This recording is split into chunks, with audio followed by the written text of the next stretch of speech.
Okay.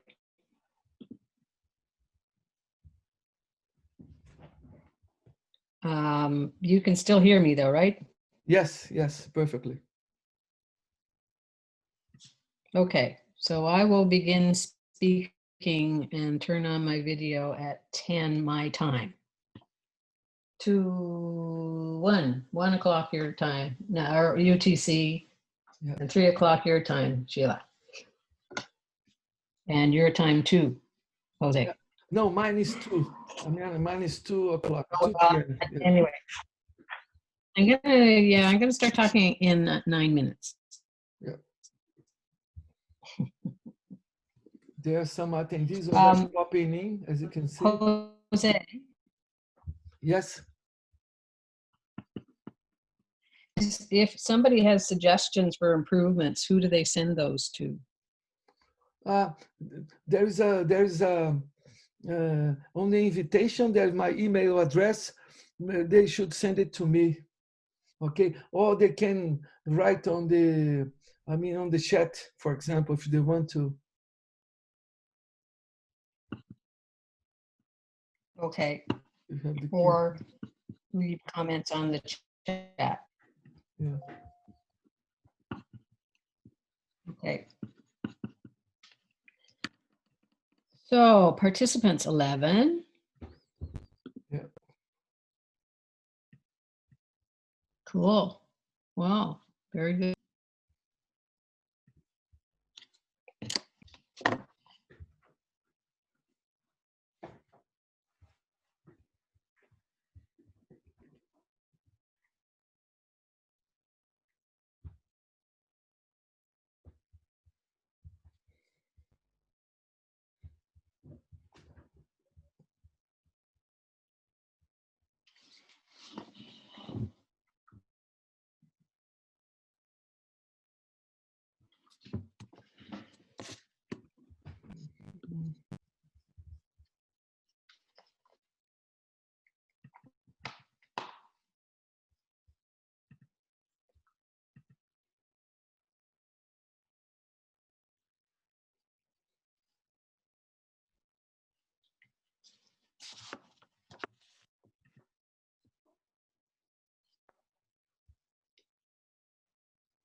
Hello, everyone. We're going to start the webinar in about 3 minutes, so hang on.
Thanks.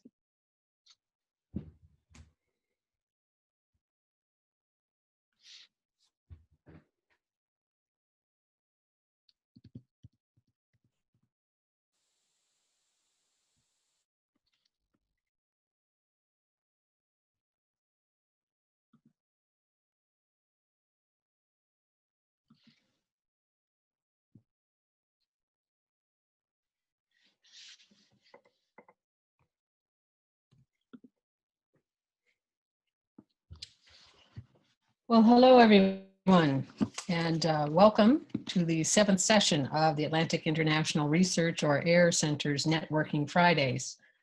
I know some of you have already participated in the past Networking Fridays, and I'd like to thank you for joining us again. And for those of you who are with us for the first time, our thanks to you as well for joining us, and a very warm and sincere welcome. My name is Wendy Watson-Wright, and I'm very honored to have been asked to moderate today's session. My background includes having been the Assistant Deputy Minister of Science for Fisheries and Oceans Canada for 8 years. I'm the former Executive Secretary and Assistant Director General of UNESCO's Intergovernmental Oceanographic Commission, or IOC. And more recently, I was the inaugural CEO of the Ocean Frontier Institute, which is an Atlantic Canada-based transnational interdisciplinary ocean research institute. And for the past 6 months, I have been, I should say 2 months, I've been happily living in beautiful Prince Edward Island on 7 Mile Bay, and that's in Canada's smallest province. Now, before introducing today's speaker, I would like to go through a few housekeeping items. First of all, the webinar will be recorded. Only the speaker and moderator will be on the video and able to speak audibly. And for participants, please make sure your name is used when you log in so we know who's asking a question. And for the questions, I would ask that you use the Q&A, not the chat. So the Q&A is for the questions. We do plan to stick to the 1 hour time limit. And so the plan is to end at 1400 hours UTC. So on with today's session. As I say, I'm honored to have been asked to moderate, and I'm very pleased to introduce our speaker today, Sheila Heymans, who is the Executive Director of the European Marine Board, and whose presentation is entitled 25 Years of Enabling Marine Science in Europe. Now, I had the honor and pleasure in 2019, last year, of chairing the panel which reviewed the performance of the EMB, and that review was very positive, I will say, in terms of the EMB's performance. And that was due in no small part to Sheila's dedicated leadership and the effective and professional work of the staff. So Sheila et al., well done again on that. Now, while we're on the subject of EMB, we were reminded yesterday by Dr. Uwe Jenisch of Kiel that these are also the initials of Elizabeth Mann Borghese, the founder of the International Ocean Institute, who was also considered the first lady of the ocean, given her pivotal role in getting the United Nations Convention of the Law of the Sea off the ground.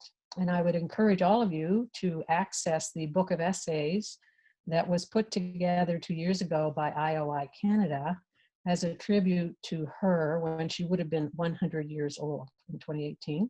The book is entitled The Future of Ocean Governance and Capacity Development. It's by Brill Publishing, and it's open access, so available to anyone who's interested.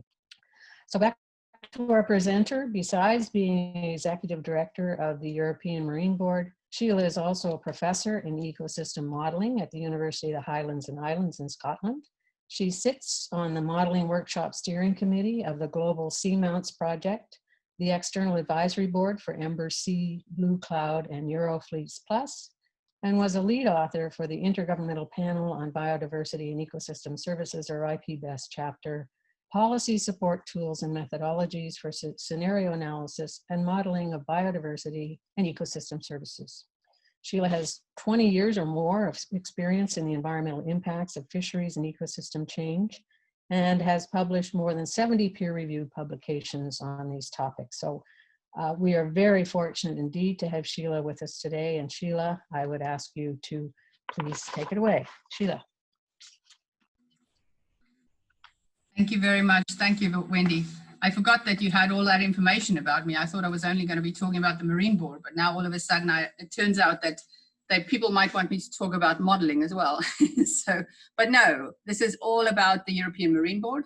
And I will say that this is 25 years. We're not officially celebrating 25 years because it's a little vague about when we were born. But I think it's a good time to look back at what we've achieved so far. And I will also say that I see Niall McDonough is actually one of the participants, and I think he's done an amazing job. I took over from him 2.5 years ago, and he's done an amazing job in getting the Marine Board where it is now.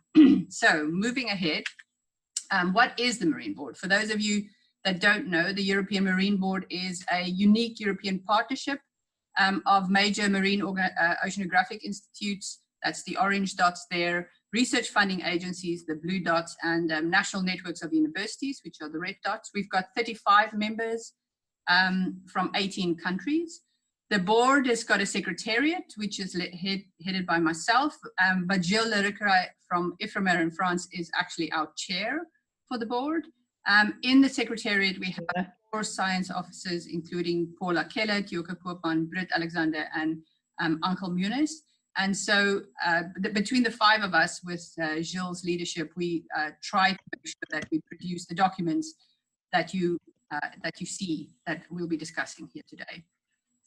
So what we do in general is that we transfer knowledge to the core of the marine research policy. That's kind of our aim, that's our vision.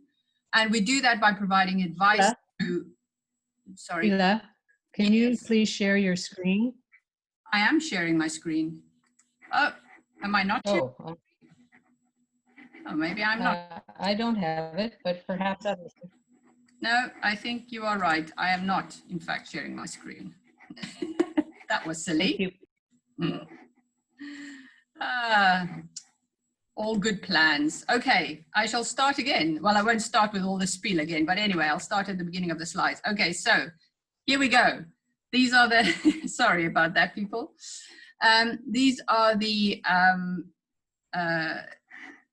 all of our members, as I was mentioning, and my secretariat there. So Paula, Jurka, Britt, and Uncle are the members of the secretariat, and Gilles Lerucra from France is our chair. So, okay, so what our vision is to transfer knowledge to the core of marine research policy, and we do that by providing position papers and vision documents, creating events like conferences and forums, and making some targeted interventions. And we're trying to influence research programming, research investment, and capacity building in general in Europe, but also at national level. So we're targeting not just the Commission, but also national policymakers and funders. So where did it all start? Well, it basically started in 1989 between the precursor to what is now the European Commission's DDRTD and the European Science Foundation, who established a European Commission for Oceans and Polar Sciences. This was chaired by Gottlieb Hempel from Germany, and basically they were, this committee was charged to identify the grand challenges in oceans and polar science. So it was oceans and polar in one. And they came up, so they spent about 4 years, 5 years working on this, came up with had a conference in 1994 and came up with a book that they published on the grand challenges for European cooperation. And they came up with 4 main challenges, including 2 operational forecasting of the oceans and coastal seas and the variability of the deep sea floor, and 2 that was more Arctic based, so the Arctic Ocean and the European program on ice coring in Antarctica. And then there was 2 other challenges that they thought was important, but it wasn't as important as the others, and those were coastal zones and biodiversity. So after they had this launch of this book in 1995, the European Science Foundation then set up the Marine and Polar Sciences Board. So basically, that's where the 25 years comes from, because we were a board for the past 25 years. And basically, we were asked to coordinate, they were asked to coordinate specific marine and polar joint activities. And they had member organizations from the Science Foundation's National and Marine Polar Science Institutes. And so that was great. They brought out this book, and as in typical science fashion, the very first thing that came out was an article in New Scientist on the 30th of March in 1996 to ask whose research is this anyway, and complaining about the fact that this book is assuming that there's been no cooperation at all in Europe, and the ICES, the International Council for the Exploration of the Sea, and some of the technical committees at the Commission level has been cooperating for a long time. So if anybody's interested, it's quite an interesting article to read, and I think you'll get my slides afterwards so you can have a look at it. So after this, so after the 1995, the Marine Board was then, or the European Science Foundation then had an independent review of this board. And what's happened after this review is that it basically split into the European Polar Board and the Marine Board. So then the Marine Board became a self-funded, non-governmental body with 24 organizations from 16 countries, mainly marine science institutions and national funders. It also then had gotten a secretariat, and Niamh Connolly from Ireland was the first executive secretary, and the secretariat was actually based in Strasbourg in the first instance. So over time, sorry, my nose is itchy. Over time, the Secretariat has the Executive Secretary changed to Niall McDonough, who, hello Niall, I see you're on the list. He became the Executive Secretary in 2007, and then the Executive Director in some time between 2007 and 2017, when he left to go back to Ireland, and I took over in 2018. So at the moment, and in 2007, the Secretariat moved to Ostend because Bliz is still very graciously supporting us to have the Secretariat here at the Flemish Research Institute in Belgium. So at the moment, the 5 of us in the Secretariat, which is in the picture you see at the bottom, we also have some young ambassadors that are supporting the work of the Marine Board, and those are, so they have 2-year terms. The first 2, Liam Lachs and Alba Gonzalez, were appointed last year, so from 2019 to this year. And then we've got 2 new young ambassadors, Natalia Dunik and Alessandro Cresci, who we were hopeful that we would be able to meet with them and actually sort of get them into the swing of things in March. But unfortunately, Corona happened, and so we had to have our meeting online, as you can see from the picture there. So that's kind of a little bit about the Secretariat, but it's not really what it's about. It's more about science. So what also happened is that the Marine Board changed its name in 2013 from the Marine Board to the European Marine Board. Doesn't really matter, but it happened. And then we also expanded at that time to have not just national research organizations and funders, but also consortia of universities that do a lot of marine science. So we've expanded our membership. In 2016, we became our own legal entity, IVZW, it's called in Belgium, with the 8 founding members, which you can see on the map here. And then in 2017, became fully independent from the European Science Foundation, and we are now a fully self-sustaining independent organization. So that's a little bit about the background. Let's get back to the science, because that's much more interesting. So as I said, in 1989, we had this committee that was set up, the European Committee for Ocean and Polar Sciences, which was chaired by Gottlieb Hempel. But what was interesting when I looked into this is that actually it had 2 biologists, 4 research administrators, 4 physical oceanographers, and 6 geologists, which, to be honest, is a very strange makeup for a working group or for a committee. I was quite surprised by that. Maybe it's because it's 25 years later. And what happened after that very first document that they wrote is that they also started looking at writing position papers. So what we do is we try and look at what is the state of the art of science, and we do that through writing position papers.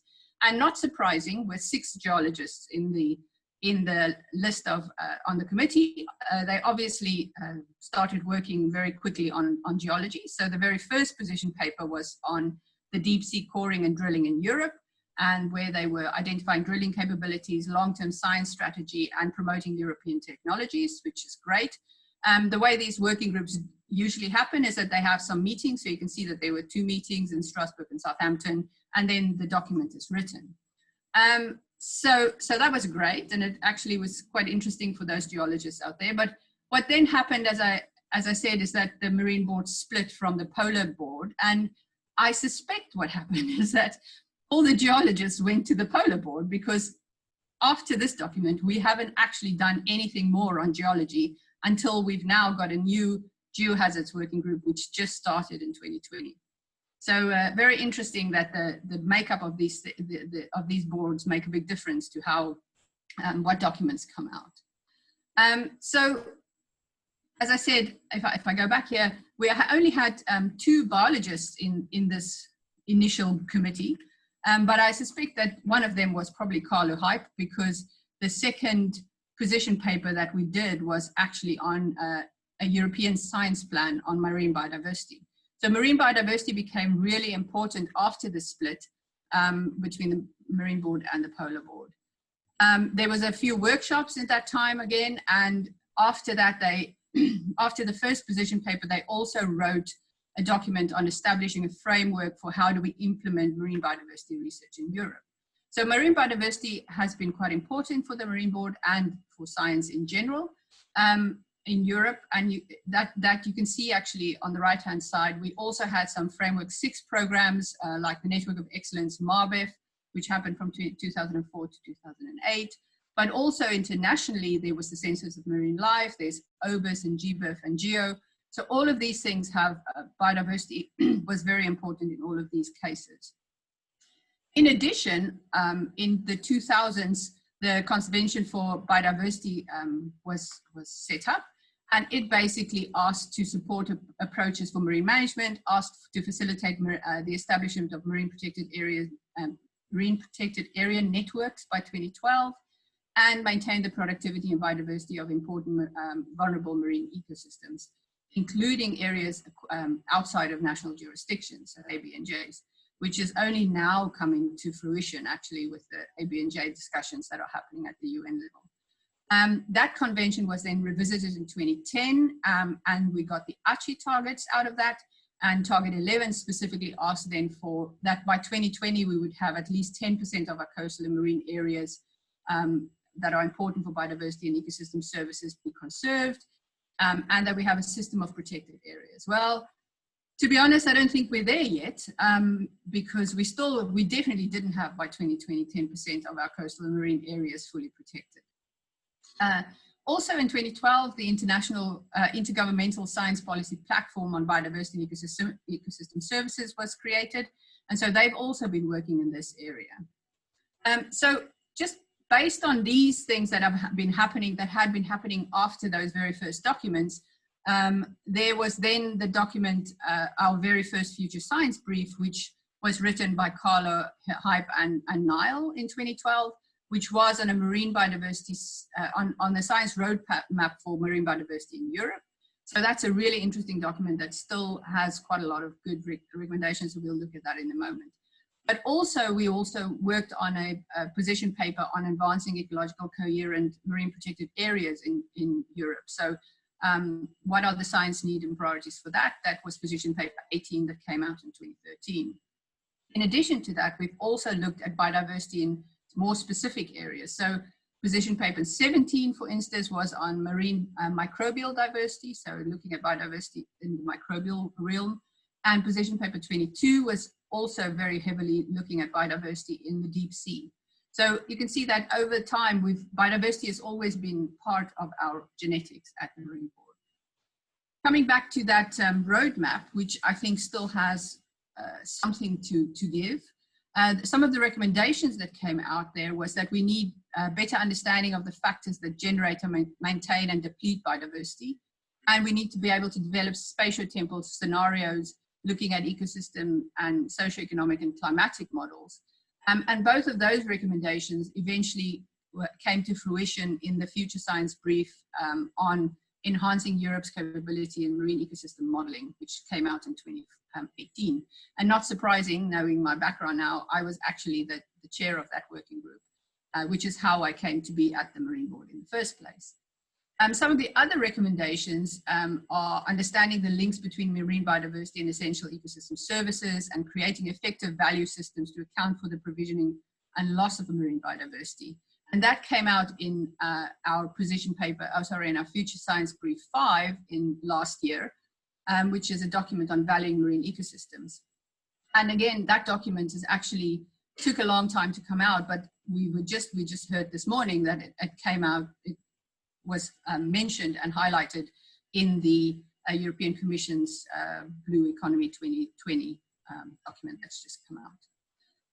That's great, but I don't think we're there yet. I think the European Commission is working on this with the EU Biodiversity Strategy 2030, and the European Green Deal has got some, makes good strides on marine biodiversity, on biodiversity in general.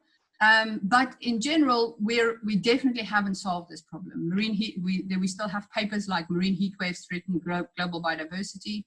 And just last year, the IPBES brought out the Global Assessment Report.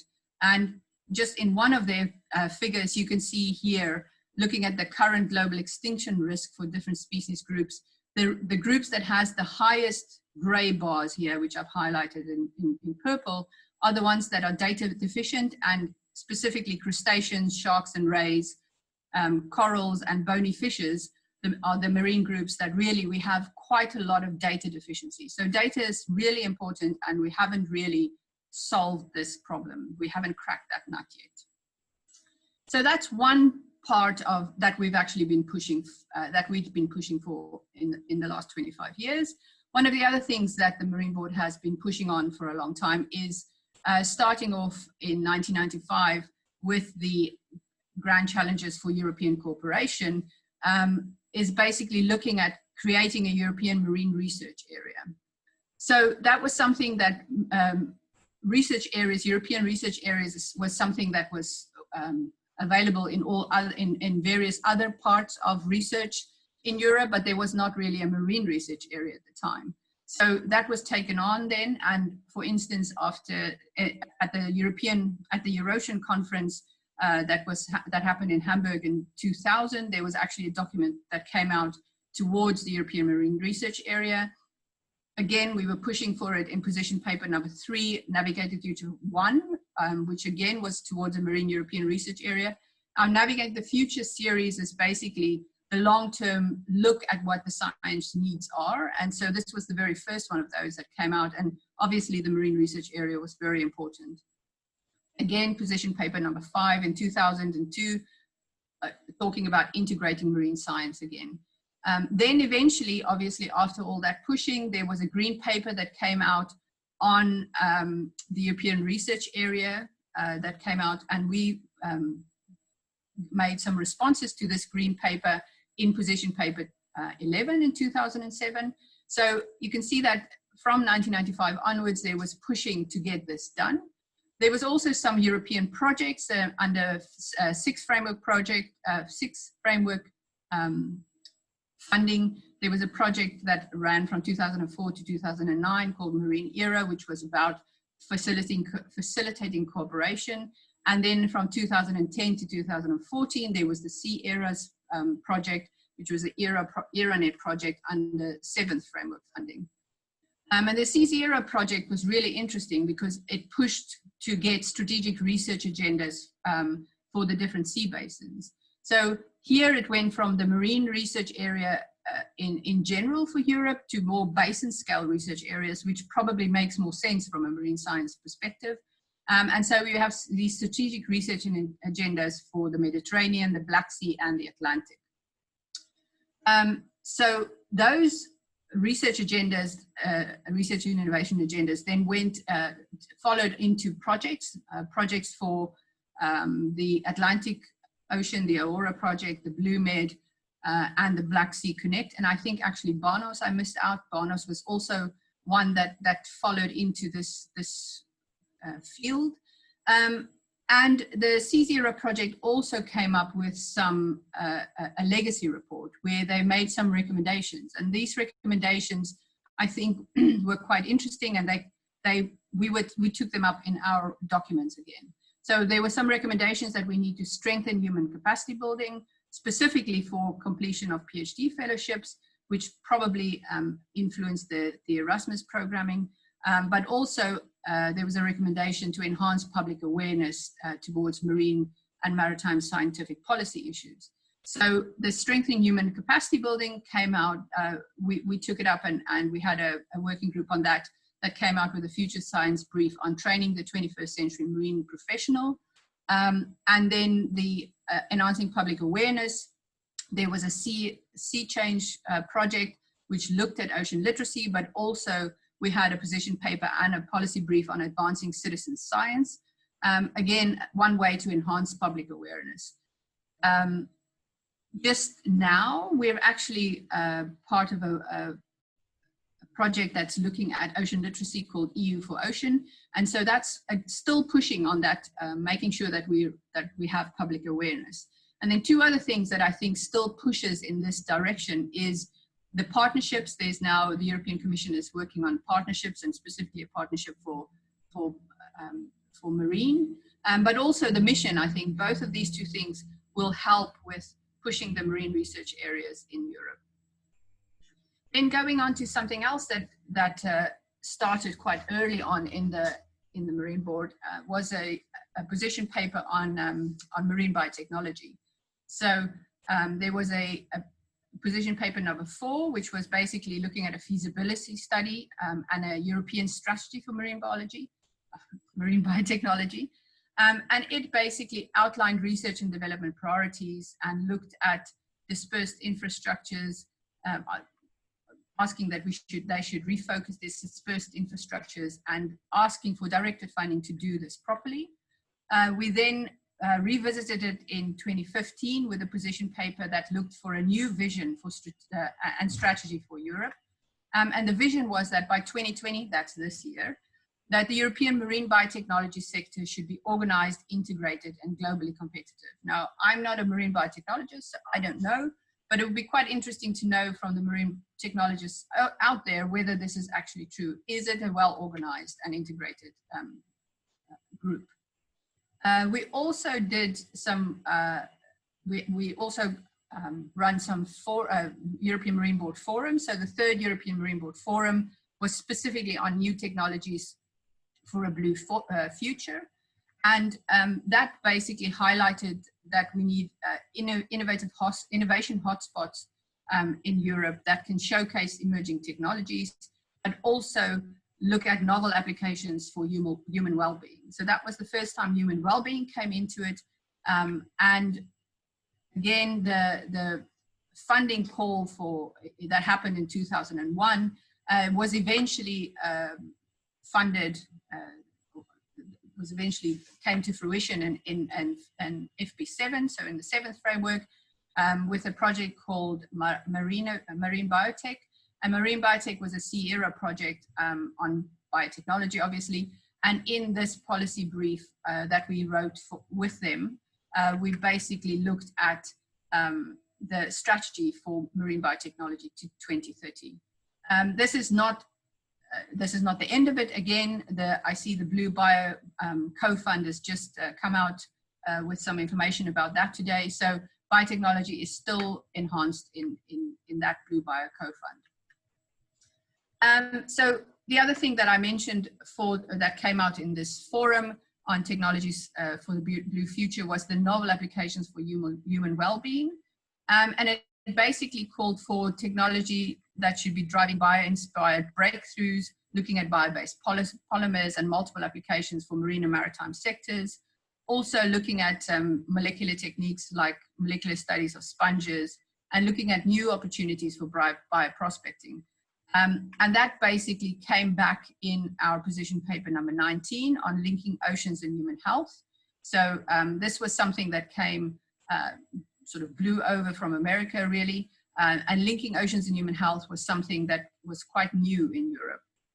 So after this position paper that we brought out, there was a funding call that came out in Horizons 2020 that funded a project, SOPHI, Seas, Oceans and Public Health in Europe, which just finished in May. This project was coordinated by Laura Fleming from Exeter University. And in that project, the Marine Board helped write a strategic research agenda, which basically highlighted 3 different areas that was important for oceans and human health: sustainable seafood and healthy people, blue spaces, tourism and well-being, and marine biodiversity, biotechnology and medicine. And just this week, or last week actually, we brought out a policy brief that is basically highlights the policy needs for oceans and human health. So after the strategic research agenda priorities in 2013, we're now looking at what is the policy needs that we have. If anybody's interested in SOPHI or in oceans and human health, then I would suggest that you watch the YouTube video that's at the bottom of the screen here, because we had an event on Monday, in a virtual event, obviously, in the European Parliament, which basically gives a really good overview of that. Okay, so that's basically the biotechnology, and following on from that, one of the other things that Marine Board has been very good at influencing is maritime policy and governance. It started with Navigate Future 2, where we basically looked at integrating marine science in Europe, and where we called that Europe needs to move towards sound and true governance of its oceans, and it needs integrating the components of a comprehensive and responsible management of its marine assets. Again, in Navigate the Future 3, we called for it again, talking about the Galway Statement and the Green Paper on Maritime Policy, that specifically needs regional marine resource management, and asking for a forum for stakeholders, science policy, industry stakeholders, and for effective management and synergies between sectors. So that green paper that I was mentioning, we had a response to both the 2 green papers in our position paper number 11, and this was specifically looking at future maritime policy for the European Union, which we responded to. We also had more specific kind of calls for policy. So here is a vision document that was created in 2010 on marine renewable energy. And that basically called for a European policy on marine renewable energy, which we don't have yet. This is 10 years later. But policy seems to work really long, in a really long term. And it also calls for a governance framework that relies on sound research and asking for the development and consolidation of enabling policies and aligning competing policies. And I think that's something that in Europe we can really work towards still. Another sort of push for governance came out in Navigate Future 4, Again, Navigate the Future series is really looking forward to what is the research needs that we have. And in this document, it was quite a comprehensive document where we had 13 thematic chapters that basically came out with science policy briefing documents. And some of the chapters were on safe and sustainable use of marine space, sustainable harvesting of food, linking oceans and human health, having an integrated and sustained ocean observing system, and effective marine science policy interfaces. So you can see that we've been pushing for this for quite a while. So this was in 2013, and with all this pushing coming from the Marine Board, I guess we eventually made some waves because luckily Commissioner Vella from DG Mare in 2016 called and asked for meetings with the directors. And so between 2016 and 2018, we had some, I think, 3 meetings with Commissioner Vella and his entourage and people from DG Mare. And we talked a lot about the different policy and governance needs. I specifically remember the mission coming up, Mission Ocean, and the sustainable observations was something that we talked about a lot. And I think one of the last things that Commissioner Vella still instituted was the EU International Ocean Governance Forum, which if you're interested in that, you can go to the webpage there. So we're part of this project and we are still pushing to get good governance and good policies. So this is a project under DG Mare that is running from last year to 2021. So that's basically pushing in ocean, in maritime policy and governance. Then I think one of the longest and most sustained pushes that we've done was basically on what I'm calling the observation value chain. So of course, as marine scientists, we really like doing observations. But you know, the question is what happens to those observations?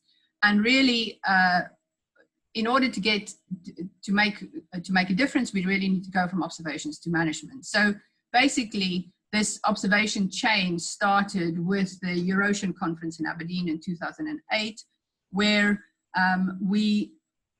Commissioner, well, it probably started before then because the Marine Board had a panel on EMODNet, which is European Marine Observation and Data Network, is what EMODNet stands for. And so this panel with the Euro-Ocean Conference basically was pushing for this. And the Commissioner Joe Borg at the Euro-Ocean Conference then asked for the support, asked that we should import the importance of long-term data series to ensure adequate baselines to facilitate assessment, modeling and forecasting, and mentions that EMODNet is a really good way to do that. So over this time, the Marine Board had been working since that time, since 2000, late 2000s, and the Marine Board has been working with the network, the European Global Ocean Observing System Network, EuroGOOSE, and we've been pushing to get sustained observations and a sustainable system. So this document on explaining what EMODNet is came out. We also, in our very first Marine Board Forum, looked at marine data challenges from observations to information.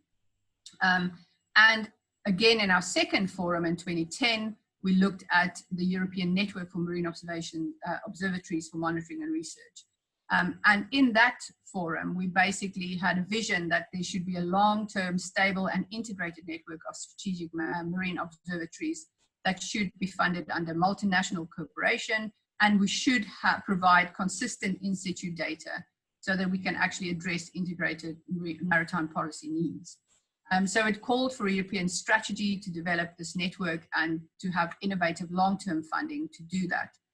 It also mentions advances of e-infrastructure frameworks and quality control data sets. So this is, for those of you who know EMODNet and such, this is kind of the precursor of that.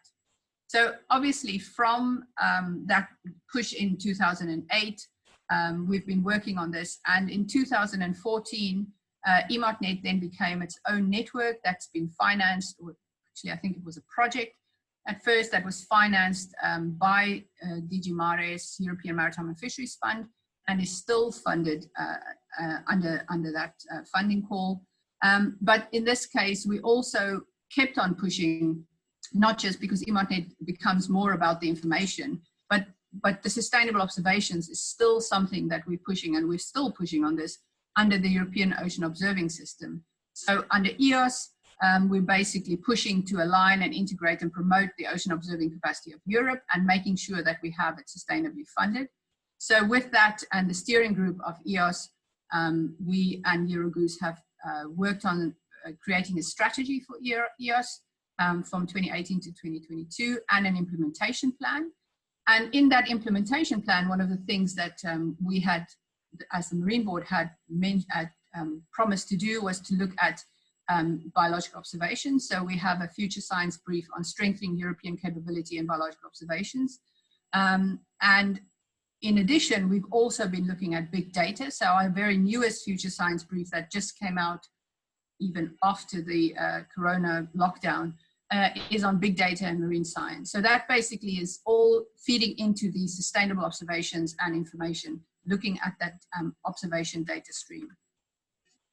And still under the International Ocean Governance Forum, we are still continuing to push for this. This is still something that we're calling for. How do we make sure that our observations are sustainable?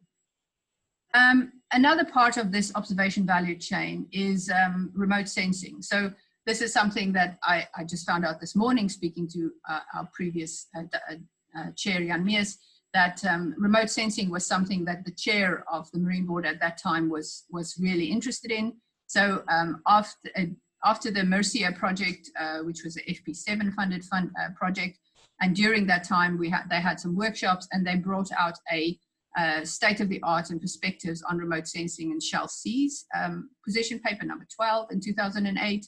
That led on to two FP7 projects, My Ocean and My Ocean 2, and that was the precursor to Copernicus. Obviously, Copernicus is the state-of-the-art now, and any modeler out there knows that that's the best way to get data for drivers of your ecosystems, for instance. So in this position paper, it calls for a wider uptake of satellite ocean color data and asks for easy and unrestricted free access and free data products and online web-based products. So obviously EMODnet is doing that really well, but also the piloting Blue Cloud, the Blue Cloud initiative, the piloting project that's out there will really push for that as well. Another part of the observation value chain that's very important is obviously research fleets. Obviously in the oceans, it's really hard, maybe less so now, but it's still very important to have a research vessel to go and collect data. And the Marine Board, since from 1999 to 2005, had a panel on European research vessel operators panel called ERVO, which became an independent network after that. It brought out a position paper in 2007 on the common strategies and enhanced use of the European Ocean Research Fleet. And that really led to the Eurofleets and Eurofleets Plus projects, which has been very good at making sure that research vessels can work across nations. Then 10 years after this position paper, we were asked to revisit where is the research fleet now? Is it doing better? Is it doing worse? And so a new position paper came out last year on the current status and foreseeable evolution of the European research fleets. And then we also created a policy brief. So if anybody's interested but doesn't want to read a 150-page document, the policy brief then gives you a good overview of where we are. And basically the bottom line is that in the 10 years, the research fleet has gotten virtually 10 years older on average. So the research fleet is able to do what we need right now, but going forward, we're really going to have to make sure that we modernize and renew the vessels because 10 years from now, we'll be in real trouble. Then another part of this observation value chain is obviously modeling. You'll see here that this goes back to the early 2000s, and you might remember that we had 4 physical oceanographers in that very first committee. So I suspect that the 4 physical oceanographers was the reason that we have this position paper on hydrodynamic modeling that came out in 2005. And basically, this document asked for that we need a wide range of models, and we need an ensemble approach, and we need a systems approach, and we need to link these models to holistic simulators, it was called. i.e. what came out in the document in ecosystem modeling, which is basically saying that in order to model these ecosystems, you really need to link all the way back to the physics. So again, this is sort of something that's been quite interesting to see how this has evolved over time. But in the ecosystem modeling document, we still call for an ensemble approach and a systems approach, so that hasn't changed. Some of the other documents, especially the newer documents, have all called for more and better managed data. So I am not going to go into many of these. The ecosystem one I will talk about a little bit, but we had a document on chemical pollution, microbial diversity. There's a really interesting document on the land beneath the waves, sort of an archaeology thing, and the deep sea documents, and they all call for better data, more data and better managed data. So the observation value chain is what I'm calling it, is very important. Okay, so the ecosystem approach document, this was actually, remember the very first complaint about the fact that we forget that there's other networks? Well, here we actually worked with ICES and with EFARA, the European Fisheries and Aquaculture Research Organizations, I think they're called. And so here, basically, this document looks at the science dimensions for the ecosystem approach, and it asks for some critical science priorities, including integrating policy evaluation tools, looking at how the ecological system supports provisioning services, looking at consequences of change, looking at advantage and limitations of conservation policies, and so forth. Again, data comes out here. So these calls for policy needs and evaluation tools and ecosystems approach came out in various documents. So the first one is on decommissioning of the offshore man-made structures, which was a policy brief we did in 2017. Obviously modeling is in there, but also valuing marine ecosystems is a follow-on from this position paper on ecosystems approach. Then just a few things about human impacts. We've done a few different sort of specific things on human impacts. The first one is obviously the most important, climate change. In 2007, we looked at the impact of climate change on European marine and coastal environments. And that was followed by, the synthesis of the European research effects of climate change. That was a special report of a FP7 project, CLAMAR. We've also done some small science commentaries, which are really kind of pithy articles, 1 of 2 pages. And those are in 2013 by Peter Hogan on getting ready for ice-free Arctic.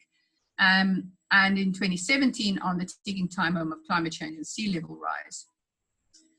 We also looked at climate change in our 5th forum, where we specifically looked at the critical role of ocean science in responding to climate change. It basically led to a statement to the COP21. So there was an Ocean Climate Nexus document that was sent specifically to the COP21 from the Marine Board. So that's on climate change. Some of the other impacts that we've done is, I'll start with chemical pollution on the right-hand side, specifically looking at chemical pollution in the European seas, but also looking at noise pollution. So quite early on, we looked at noise pollution and specifically on marine mammals. And that document is actually we've just been asked to revisit it. So we're now got a new working group that just started. You can see from the Zoom meeting at the bottom there that we started on Monday.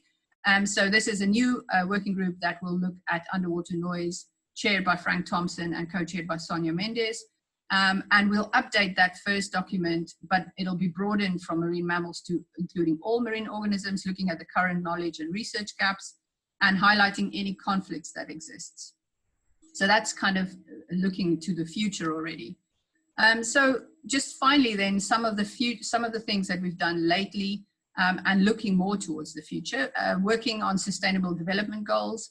The 6th Marine Board Forum in 2017 was specifically on implementing the UN 2030 agenda and what role marine science would play in that.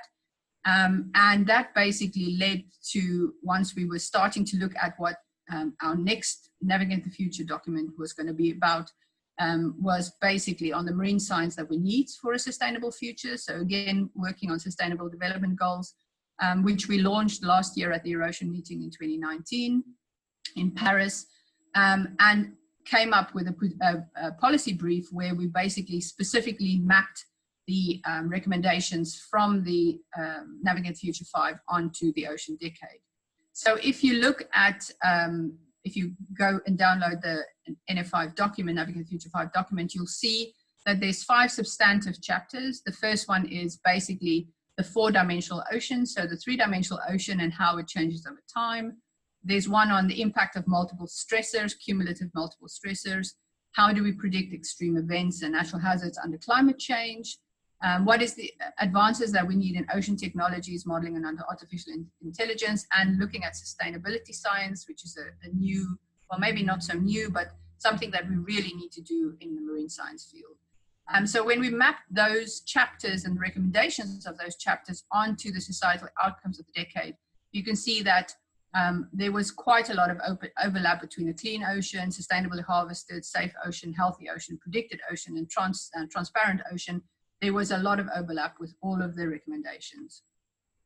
So that's basically where we are now. So looking into the future, so this is my last couple of slides. So from the very first document in 1995, there's some things that we haven't really addressed, and not in Europe, or not in the Marine Board, but also I think not really in Europe. The first one I think is coastal zones, and basically we've just created a new working group. Well, we've just announced a new working group on coastal resilience, for which we are just getting sign off for the terms of reference, and we'll call for members sometime next week, I suspect. So that's one thing where we'll be taking that up still. And then I think the operational forecasting and of the oceans and coastal seas, we're still not there. We're not really doing forecasting yet. Some of the other documents have called for this: integrated policy evaluation tools, expanding predictive modeling, and also facilitating marine spatial planning, which is kind of the follow-on from that. Also, Navigate Future 5 calls for a virtual ocean. And first of all, I'll say that the links to provisioning of goods and services that was called for in the ecosystem approach, and that led to the valuing marine ecosystems. As I said, the EU Blue Economy Report 2020, which you see in the bottom right there, is the report that just came out today, and we were delighted to see that they actually took our recommendations in there as part of the recommendations that's needed. So that's great to know. The virtual ocean is also quite interesting, because we've just seen that the European Commission has put a call out to strengthen our knowledge in support of the European Green Deal. And under topic 3, there's a specific call on transparent and accessible ocean towards a digital twin of the ocean. So I think it feels like we're all pushing in the same direction, and being able to get that data out there and making sure that people can use this virtual ocean, this digital twin ocean, to manage properly, I think is the way forward. Then also, some other things that I think are that where we're going in the future. From the European research area, the enhanced public awareness, the marine archaeology paper asks for communicating science results to the public. So, and I think for that, the Marine Board's communication panel is actually busy working on a science brief on, future science brief on marine science communication in Europe. So I think that will probably come out next year. So that's something to look forward to. But also I think the Seas, Oceans and Public Health in Europe project is a good way to make sure people understand how important the oceans are. The EU for Ocean project is also really important, and also pushing for people to understand the importance of marine research. And then I think the mission on healthy oceans, seas, coasts and inland waters, the new EU Commission mission, I think will really facilitate understanding of public awareness. That's precisely what that mission is about. Then finally, the cross-disciplinary research and collaboration called for under the Deep Sea, and the sustainability science that's called for under Navigate Future 5. I think that the mission will definitely work towards that. That's one of the things that the mission is planning to do. But also, I think the UN Decade for Ocean Science for Sustainable Development will for sure enhance those sort of newer ways of doing things, breaking out of our silos. So with that, I will just say thank you very much. There's just an overview of some of the publications. I couldn't fit them all on, but these are most of the ones that I talked about. And if you're interested in any of our publications, then you can go to the website at the top there. Thank you. Sheila, thank you so much for that. It's I think everybody can see how much work the EMB has been doing over an extended period of time. And boy, oh boy, you can see why the review panel was so complimentary. So we have a few questions. We only have a few minutes left. Yeah, sorry, I went on a bit. But I'd like to try and get through. That's okay. So we'll start with Isabel Souza Pinto. Hello, Isabel. And she asks, regarding marine biodiversity, what do you think should be the next steps for the EMB? And I would ask Sheila if you could just give a really crisp answer so we can get to more of the questions. Thanks. What would be the next thing? I think it's probably something that will come out maybe in the coastal resilience. I suspect it will be important to come into that. But for the Marine Board, you know, we can talk along about how these things happen, and so I think it's something that we'll just keep on pushing. So we will keep on pushing it from the Marine Board side, but I don't think that we have a specific document planned from a Marine Board side yet. Great, thank you. And we have a couple of questions from Miguel Santos. He wants to know more about the EMB. Do you have national delegates or contact points? And because he wasn't aware of all this and wants to know how they can become involved in EMB activities. So Miguel, I'm not sure where you're from, but if you're from one of the countries in Europe, then I would go to the people that are, you can go on our website and see who our members are. So you can contact the people that are on the website for your country. If you're not from a country in Europe, then I'm afraid, other than listening to our webinars, there's not much we can do, but we are always happy to participate and help wherever we can, especially with the regional Atlantic partnerships and things like that. If you're from a country in Europe, but you don't have a member, then you know, contact us and we can always try and see if you can become a member of the Marine Board. So, yeah. That was one of my questions too, whether you'd accept observers from other than European countries, but we can talk about that another time. I apologize in advance if I butcher pronunciations of names, but the next question is from Isa Elegbede. Is there any collaboration between the European Science Foundation and other science entities in other continents such as Africa, South America, and Asia? And if any, what are the successes? To be honest, do you know that one? Yeah, so I think the European Science Foundation has changed over time, and I'm not sure if there's any collaboration between them and other countries. I do know that the European Commission has done quite a lot, DGRTD specifically, to have collaboration. So there's these collaborative projects like Anchor and the other one. So under the Belém Statement and under the Galway Statement, there are collaborations between, especially in Africa, especially in the Atlantic, between the countries around the Atlantic. So if you're interested in that kind of collaboration, if you send me an email, I can always send you details on that. Yeah. Okay, so Jerry Miller has a question. Jerry, it took you a couple of times to get your question in there, but that's fine, and welcome. Jerry says, can you characterize for us the international collaborations involving scientists and policymakers from outside of Europe? That is, to what extent have members of the North American, African, and/or South American communities been engaged? Well, in the Marine Board, other than when we have these kind of combined working groups like we did with ICES, for instance, because there's people in ICES that are not just from Europe. The Marine Board as such don't usually interact in this way. But I think there are ways of interacting, as I said, through these larger collaborative projects that might happen. And I don't know, now I've lost the question.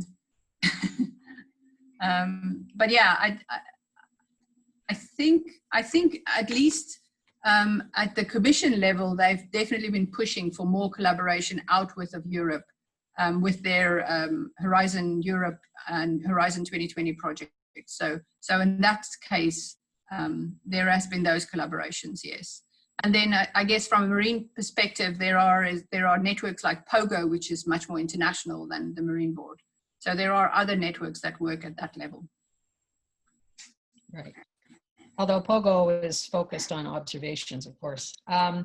Okay, Niall, welcome. As Sheila has said, says, hi Sheila, great presentation. As a scientist who's moved to work at the Science Policy Interface, what is your view on the effectiveness of this interface? Is the voice of the scientific community being heard by funders, policymakers, and vice versa? And can the scientific community do better in influencing the research agenda? I can answer the last part is yes, but Sheila? I think it's actually, it's great. I think there's more, there is more connections than I thought before I started, but it's also harder than I thought it was. It's not just that you can speak to them and then it's going to happen. It's, as I mentioned, some of this is a very long-term strategy. So if you think that it's important, it might take 20 years for them to realize how important it is. So, and sometimes I think it always depends on if you just happen to be at the right time at the right place, or if something that you mentioned that you think is important just happens to also be important to other people. So I think it's actually, I'm not being very, very eloquent with my answer, but I think that it's interesting to see how the beast operates. That is the funding agencies. And that's true for any funding agency, actually. The closer you get, the more you understand the intricacies and idiosyncrasies of them. And I think, what can scientists do? I think scientists can engage more. Being a part of the working groups that we have is a really good way to get to speak to politicians and learning how to speak politician instead of speaking science. So I think that would be the easiest way to get involved, I think. And in some countries, I know you can actually do some placements at a policy institute or something. So I think that if you're interested, that's what I would suggest for scientists to do. Great, thanks Sheila. And Anna Naronya, of course, has said they're planning a communication course in the framework of Anchor and would like to be put in contact with the communication working group. Yeah, we can totally do that, yeah. Okay, we're kind of wrapping up here. There are some questions that haven't been answered, which I think you can answer later, but I would like to go to the one from Milton Campbell that says, with the pandemic of COVID-19, much attention has been given to scientific issues in public health. How do you see future developments in this area of health or diseases associated with, I will stick it, he says water, I say with the ocean? I actually think that, well, there's two things. There is the diseases that are linked to the ocean. So, HABs, harmful algal blooms, for instance, that's something that's in the ocean sphere. But also the medicines that come from the ocean. There was an article by the Woods Hole about the fact that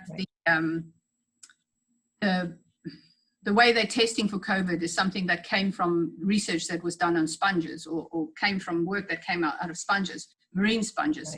Right. So I think there's a lot of links that we should make, and we should make people aware that there's links between oceans and human health that people should be aware of. But I think the most interesting link is the human health, is the health and well-being link, because anybody who's been stuck indoors for 3 months under COVID knows that going out into nature really helps. Going for a walk if you can, even looking at pictures of pretty beaches makes a difference to your mental health. So I think there's going to be a lot of push to make sure that people take up this health that you can get from blue and green spaces. So right, yeah, I think there's a lot more attention being paid now to I guess, cures and pharmaceuticals from the ocean vis-a-vis COVID. So I think we'll see a lot more of that. Yeah. I'm afraid that we've We're come to running the out of end of our time. time. Yeah, Cesar Martinez, Sheila has your question, and I'm sure she can. It wasn't answered earlier, and I'm sorry you had problems with your computer, but I'm sure she will answer you on that one. I just wanted to say thank you to all of you for joining us. Thank you to Sheila, of course, and a special thanks to Jose Luis Moutinho, who invited us both to be here and who really looked after the session today. He's hiding behind the Air Center logo, but that's okay. I will say that the Networking Fridays will continue next week, June 19th, from 1 to 2 p.m. UTC. The presenter is Suleiman Omeza Eku Sadiku, with the moderator Asma Ibrahim, and the topic will be towards a blue economy for sustainable development, the case of Nigeria, so please join us. And the following week it will be a panel, so it will be a two-hour session, and that session will explore some of the technologies emerging to fill gaps on sensor technologies, with an emphasis on sensors for biodiversity and aquaculture. If you have suggestions for improvement today, please send those to Jose Luis. You have his email address on the invitation, or you can leave comments on the chat. I would say the email might be better. But again, thank you. It's been a real treat. And Sheila, really, again, nice to hear everything the EMB is doing. I think it is a model for other countries and around the world. And so thank you. And I wish everybody a very safe and happy and healthy weekend. Thank you very much, Wendy. Thanks. You. Thanks, everybody. Thanks for listening. Bye, everyone. Bye.